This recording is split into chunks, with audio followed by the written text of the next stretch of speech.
Hi friends, welcome back to my channel. ഇന്നത്തെ video എല്ലാവർക്കും നല്ല യൂസ്ഫുൾ ആയിട്ടുള്ള ഒരു വീഡിയോ ആണ് കേട്ടോ. നമ്മുടെയൊക്കെ വീട്ടിലുള്ള ഇങ്ങനത്തെ ഫൈബർ പ്ലേറ്റും കപ്പും ഒക്കെ കുറച്ച് കാലം ഉപയോഗിച്ച് കഴിയുമ്പം ഇതേപോലെ കളർ പോയിട്ട് ഒരു മഞ്ഞ കളർ ആകാറില്ലേ. ഉള്ളിൽ അത്യാവശ്യം കളർ ഉണ്ടെങ്കിലും ഇതിൻ്റെ പുറകുവശത്ത് നന്നായിട്ടൊക്കെ കളർ മാറിയിട്ടുണ്ട്. ഇങ്ങനെ ഫൈബർ പ്ലേറ്റിലൊക്കെ കറ പിടിച്ചിട്ടുണ്ടെങ്കിൽ പ്ലേറ്റിന് നമ്മൾ ഒഴിവാക്കി കളയേണ്ട കാര്യമൊന്നുമില്ല. ഈസി ആയിട്ട് തന്നെ നമുക്ക് ക്ലീൻ ആക്കി എടുക്കാം. ഇതുപോലെ കറ പിടിച്ച 4 പ്ലേറ്റാണ് ഞാനിവിടെ ക്ലീൻ ചെയ്ത് കാണിക്കാൻ പോകുന്നത്. നമുക്ക് ഒട്ടും ഉരയ്ക്കാതെ തന്നെ ബേക്കിംഗ് പൗഡറും ബേക്കിംഗ് സോഡയും വിനാഗിരിയും ഡിഷ് വാഷ് ലിക്വിഡ് ഒന്നും ചേർക്കാതെ തന്നെ പുതുപുത്തനാക്കി മാറ്റാൻ പറ്റും കേട്ടോ. നമുക്കപ്പോൾ നേരെ വീഡിയോയിലേക്ക് പോവാം. ഈ വീഡിയോ കണ്ടിട്ട് നിങ്ങൾക്ക് യൂസ്ഫുൾ ആയെന്ന് തോന്നിയാൽ ഒന്ന് കമൻറ്റ് ചെയ്യണം കേട്ടോ. ഫസ്റ്റ് ഇത് ക്ലീൻ ചെയ്തെടുക്കാനായിട്ട് പ്ലേറ്റുകൾ വെച്ച് കൊടുക്കാൻ പാകത്തിനൊരു പാത്രം എടുക്കണം. ബേസനോ ബക്കറ്റോ എന്ത് വേണമെങ്കിലും എടുക്കാം. നിങ്ങൾക്ക് ഇതുപോലെ പാത്രം വെക്കാൻ കഴിയണ എന്തും എടുക്കാൻ കഴിയും കേട്ടോ. ഇനി ഇതിലേക്ക് അത്യാവശ്യം പ്ലേറ്റ് മുങ്ങി കിടക്കാൻ പാകത്തിന് വെള്ളം ഒഴിച്ച് കൊടുക്കുന്നുണ്ട്.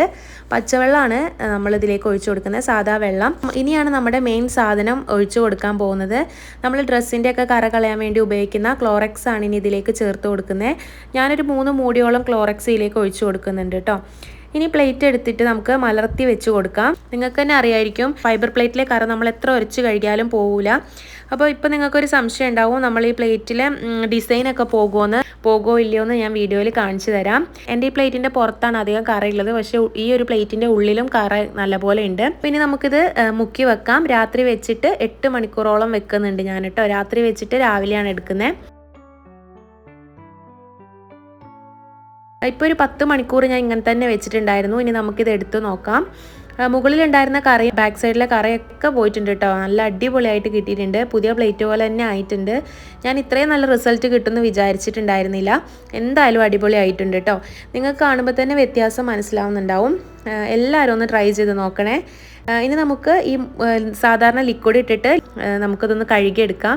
കാരണം ക്ലോറക്സിൽ മുക്കി വെച്ചുകൊണ്ട് ക്ലോറക്സിൻ്റെ മണം നല്ലപോലെ ഉണ്ടാവും. അപ്പോൾ മണം ഒന്ന് മാറാൻ വേണ്ടി ഒന്ന് കഴുകിയെടുത്താൽ മതി കേട്ടോ. നിങ്ങളുടെയൊക്കെ വീട്ടിൽ പഴയതുപോലെ തോന്നിക്കുന്ന പുതിയ പ്ലേറ്റുകൾ ഉണ്ടെങ്കിൽ വലിച്ചെറിയാനൊന്നും നിൽക്കണ്ട. ഈ ഒരൊറ്റ സാധനം മതി. ഈസി ആയിട്ട് നമുക്ക് വലിയ എഫേർട്ടൊന്നും ഇല്ലാതെ തന്നെ ക്ലീൻ ആക്കി എടുക്കാൻ പറ്റും. വീഡിയോ ഇഷ്ടപ്പെട്ടിട്ടുണ്ടെങ്കിൽ എല്ലാവരും ഒന്ന് കമൻറ്റ് ചെയ്യണം, ലൈക്ക് ചെയ്യണം. എൻ്റെ ചാനലിലെ വീഡിയോസൊക്കെ നിങ്ങൾക്ക് യൂസ്ഫുൾ ആണെന്ന് തോന്നിയാൽ ഒന്ന് സബ്സ്ക്രൈബ് കൂടി ചെയ്തേക്കണം കേട്ടോ.